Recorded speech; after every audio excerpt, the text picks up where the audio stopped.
tip is for nail biting and what you can do to help stop or reduce the habit. Now, if your child is nail biting in a way where there's a clear pattern, like you notice it happens more in the evening, it happens at a specific time of day, one trick that works really well for older children to gain a sense of control is to use a timed expectation where they won't nail bite and where instead they will have something keeping the mouth or the hand busy.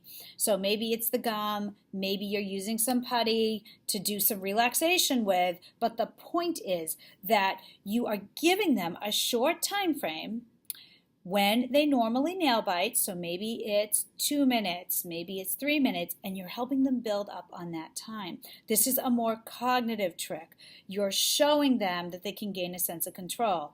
By not biting and redirecting, they are hopefully feeling a better sense of control. So the idea is that you are teaching them to tolerate a different activity that is not nail biting, and you're teaching them to gain some self-control over the nail biting. So this works for older children that are able to use the timer and to cognitively understand that you're working toward building those minutes. So if they're doing a great job with this and they're very successful, you definitely want to use good rewards, lots of praise, and this can be very effective. So you can give the timing trick a try and see if this just clicks with your child.